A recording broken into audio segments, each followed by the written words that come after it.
Hello friends, how are you? Welcome to class 6 English, semester 1, unit 1, healthy food is good, part 1.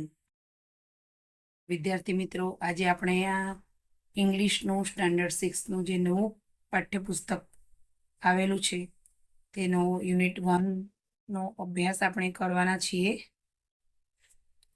વિદ્યાર્થી મિત્રો, આજે આપણે પાઠ્યપુસ્તકના page number 1 ઉપર જે પોયમ છે તેનો અભ્યાસ કરીએ. લિસનિંગ એટલે કે ધ્યાનથી સાંભળો, રિસાઇટ એન્ડ એન્જોય એટલે કે મહાવરો કરો અને આનંદ માણો. હેલ્ધી ફૂડ ઇઝ ગુડ એટલે કે જે સ્વાસ્થ્યવર્ધક ખોરાક છે, પૌષ્ટિક ખોરાક છે, તે આપણા શરીર માટે સારો છે. Healthy food, who are you? I am the one that is good for you. એટલે વિદ્યાર્થી મિત્રો, અહીંયા હેલ્ધી ફૂડ અને બીજું છે જંક ફૂડ, આ બંને વચ્ચેની કમ્પેરિઝન છે. અને હેલ્ધી ફૂડ આપણા સ્વાસ્થ્ય માટે કેટલો સારો છે, જ્યારે જંક ફૂડ આપણા સ્વાસ્થ્ય માટે કેટલો ખતરનાક છે તેની અહીંયા સરખામણી કરેલી છે. આજકાલ પડીકા અને રેપર ને એ બાળકો ખૂબ જ ખાતા શીખી ગયા છે અને હેલ્ધી ફૂડને એવોઇડ કરે છે. રસોડાનો જે ખોરાક છે પૌષ્ટિક અને તાજો તે ખાવાનું બાળકો ટાળે છે. એના બદલે જંક ફૂડ લે છે. તો આ એવા બાળકો માટે આ એક પોયમ છે. Healthy food, who are you? I am the one that is good for you. એટલે કે પૌષ્ટિક ખોરાક તું કોણ છે? ત્યારે ખોરાક શું કહે છે? આઈ એમ ધ વન એટલે કે હું એ છું, that is good for you જે તમારા માટે સારો છું. આઈ મેક યુ ગ્રો એટલે કે હું તમારો વિકાસ કરું છું. ટોલ એન્ડ સ્ટ્રોંગ તમને ઊંચા અને શક્તિશાળી કરું છું. અને ગીવ એનર્જી ઓલ ડે અને આખો દિવસ તમને ઉર્જા આપું છું, શક્તિ આપું છું. Junk food, who are you? I am the one that is bad for you. Junk ફૂડને કહે છે કે ઓ જંક ફૂડ તું કોણ છે? તો જંક ફૂડ શું જવાબ આપે છે? I am the one that is bad for you એટલે કે હું એ છું કે જે તમારા માટે ખૂબ નુકસાનકારક છું. આઈ મેક યુ વીક હું તમને વીક બનાવી દઉં છું. એન્ડ વેરી સિક એટલે કે બીમાર પણ બનાવી દઉં છું. You become lazy and not very quick તમે ખૂબ આળસુ બની જશો અને બિલકુલ એક્ટિવ પણ રહેશો નહીં. અહીંયા વિદ્યાર્થી મિત્રો તમને અંડરલાઈન જોવા મળતી હશે. વીક, સિક અને ક્વિક આ રાઇમિંગ વર્ડ છે. ઉપર જોઈએ તો સ્ટ્રોંગ અને લોંગ એ બંને રાઇમિંગ વર્ડ છે. ત્યારબાદ ફૂડ અને ગુડ રાઇમિંગ વર્ડ છે. તો વિદ્યાર્થી મિત્રો, આ પોયમ આપણને કહે છે કે સ્વાસ્થ્યવર્ધક સારો ખોરાક લેવો જોઈએ જે આપણા શરીરનો વિકાસ કરે છે, આપણને ઊંચા અને મજબૂત બનાવે છે અને આખો દિવસ આપણને એનર્જી આપે છે. જ્યારે જંક ફૂડ આપણા શરીરને એકદમ વીક બનાવી દે છે, આપણને બીમાર બનાવી દે છે અને આળસુ અને અનએક્ટિવ બનાવી દે છે. Find the rhyming words from the poem. મેં તમને અહીંયા આગળ જ કહ્યું, તો જોઈ લઈએ. MOOD મૂડ, તો FOOD ફૂડ અને GOOD ગુડ. FALL ફોલ, તો TALL ટોલ અને ALL ઓલ. આગળ જોઈએ તો WRONG wrong, STRONG strong, LONG long, TICK tick, SICK સિક અને QUICK ક્વિક. વિદ્યાર્થી મિત્રો, આપણે એક પોયમ સમજ્યા. હવે એક સરસ મજાની સ્ટોરી સમજવાની છે. આ વાર્તાની અંદર રાધા નામની તમારા જેવડી જ એક છોકરી છે અને એ છોકરી લંચ બોક્સ લાવવાનું ભૂલી જાય છે. તો એક પરી એની સામે 5 લંચ બોક્સ લઈને હાજર થાય છે. તો એ ફેરી લંચ બોક્સની અંદર કઈ કઈ વસ્તુઓ લાવે છે અને એની સામે રાધા શું રિએક્ટ કરે છે તે આપણે જોઈએ. ફ્રોમ જંક ટુ જોય, એટલે કે જંકથી આનંદ તરફ. Radha a school girl was sitting sadly. Radha એક શાળાની છોકરી એટલે કે નાની છોકરી ઉદાસી થઈને બેઠેલી હતી.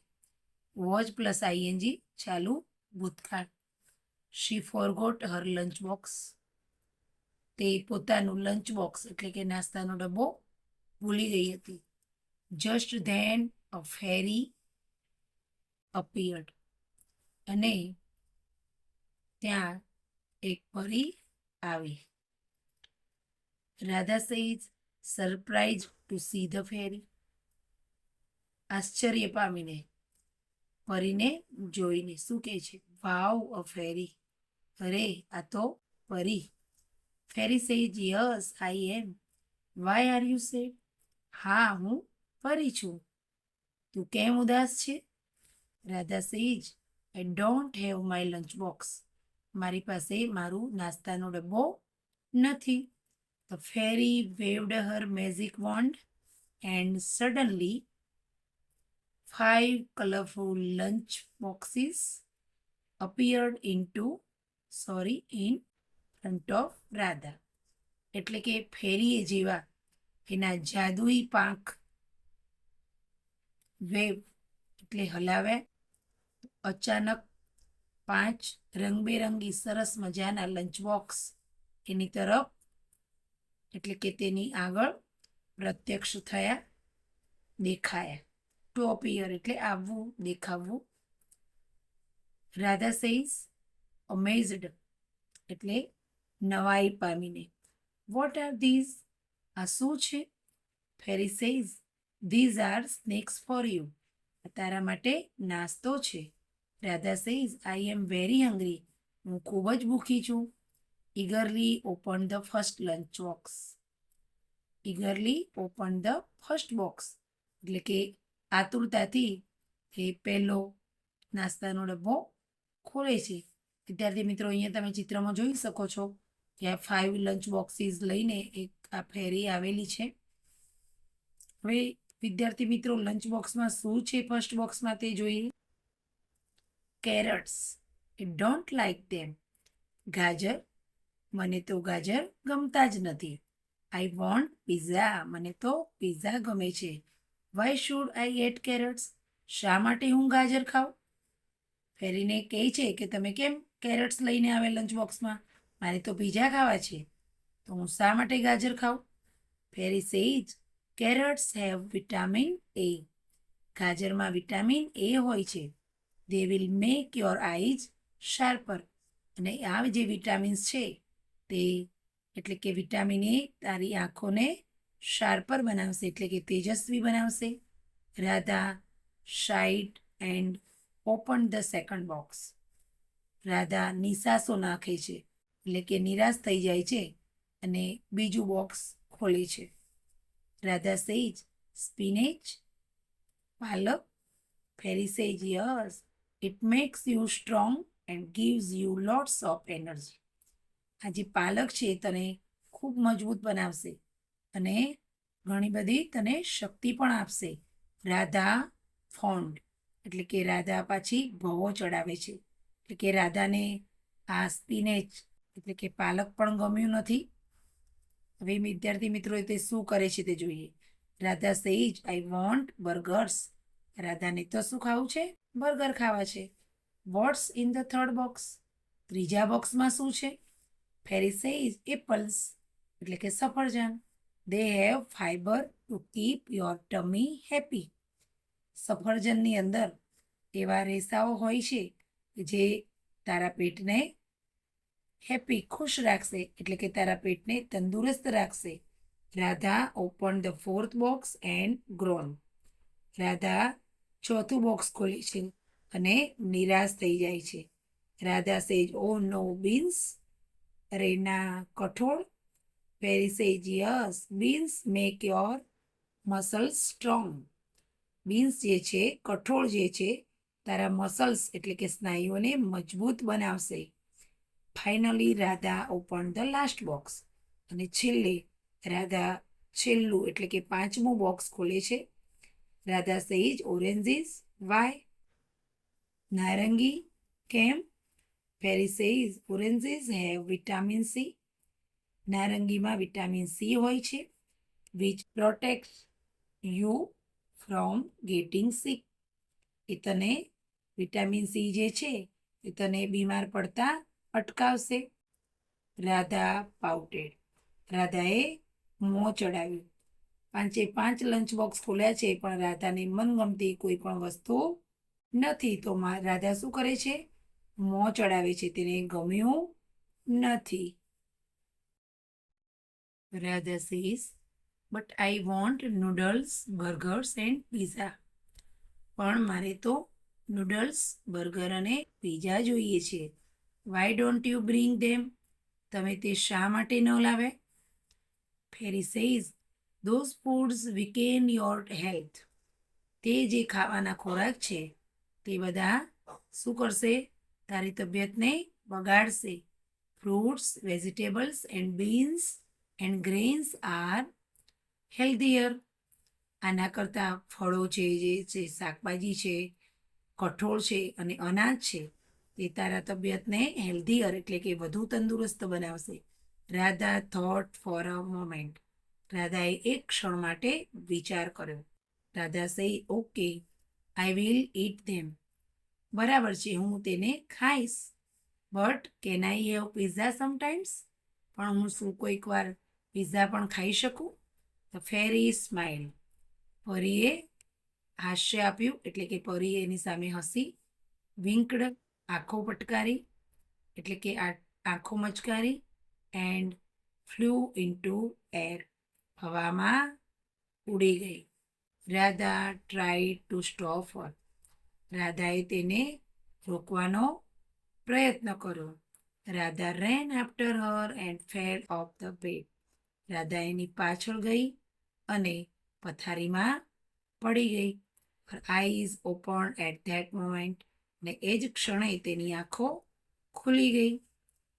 રાધા સેજ સ્માઇલિંગ, હસીને, ઓ ઇટ્સ અ ડ્રીમ ઓનલી. આ તો માત્ર સ્વપ્ન છે. તો વિદ્યાર્થી મિત્રો, તમને સ્ટોરીમાં મજા આવી ને? તમને શું શિખામણ મળી સ્ટોરી પરથી? કે આપણે હંમેશા હેલ્ધી ફૂડ ખાવો જોઈએ. વેજીટેબલ્સ છે, ફ્રૂટ્સ છે, બીન્સ છે, ગ્રેઇન્સ છે, તેનો વધુ પ્રમાણમાં આપણા ખોરાકમાં ઉપયોગ કરવો જોઈએ. પિઝા, બર્ગર આ પ્રકારના જે જંક ફૂડ છે, હેવી ફૂડ છે, તેને આપણે એવોઇડ કરવા જોઈએ. હવે વિદ્યાર્થી મિત્રો, અહીંયા એક એક્સરસાઇઝ છે, જરા જોઈ લઈએ. Right what will the fairy say about this foods. આ નીચે જે ચિત્રો આપેલા છે એ ફૂડ વિશે ફેરી શું કહેશે? એને હેલ્ધી કહેશે કે અનહેલ્ધી? આપણે એના નીચે એને કહેવાનું છે. અહીંયા તમે જોઈ શકો છો નાસ્તો છે, એમાં રોટલી ને સબ્જી ને એ પ્રકારનું છે, તો એને આપણે હેલ્ધી ફૂડની કેટેગરીમાં મૂકીશું. ત્યારબાદ આ પૌવા છે, એ પણ હેલ્ધી ફૂડ છે. આ નૂડલ્સ છે તે અનહેલ્ધી ફૂડ છે. આ બીન્સ છે, ફણગાવેલા કઠોળ છે, એ હેલ્ધી ફૂડમાં આવશે. આ તમે જોઈ શકો છો વિદ્યાર્થી મિત્રો, મેદાના લોટના કુકીઝ ને ટાઈપનું છે, તો અનહેલ્ધી ફૂડમાં આવી જ શકે. આ નાસ્તો જે છે તમે જોઈ શકો છો એ હેલ્ધી ફૂડમાં આવશે. ત્યારબાદ અહીંયા તમે રાઈસ અને દાળ, તો એ હેલ્ધી ફૂડમાં આવશે. અહીંયા પાઉ ને રેફર ને બિસ્કિટ ને એ બધું તમને જોવા મળે છે, તો અનહેલ્ધી ફૂડમાં બધી મેદાની બનાવટો છે અને આ પણ તળેલો ખોરાક છે, અનહેલ્ધી ફૂડમાં આવી શકે છે. વિદ્યાર્થી મિત્રો, અહીંયા આપણે આ વિડીયો પૂર્ણ કરીએ છીએ. પાર્ટ 1ની અંદર આપણે પોયમ અને સ્ટોરી ભણ્યા. આગળના પાર્ટમાં હવે આપણે આગળ યુનિટમાં વધીશું. તો આવા એકદમ સરસ વિડીયો જોવા માટે આપણી ચેનલને સબસ્ક્રાઈબ કરો. જો વિડીયો તમને ગમે તો લાઈક અને શેર કરો. વિદ્યાર્થી મિત્રો, ઘણા સમયથી આપણી ચેનલની અંદર વિડીયો મુકાયા નહોતા, અને હવે ધોરણ 6 ની તેમજ અંગ્રેજીના બીજા પણ પાઠ્યપુસ્તકો 3, 4, 5 અને 6ના પાઠ્યપુસ્તકો નવા આવ્યા છે. તો એને લગતા વિડીયો તમને અમારી ચેનલમાં જોવા મળશે. તો પાર્ટ 2નો વિડીયો આપણે બનાવીએ ત્યાં સુધી રજા લઈએ. Good bye friends.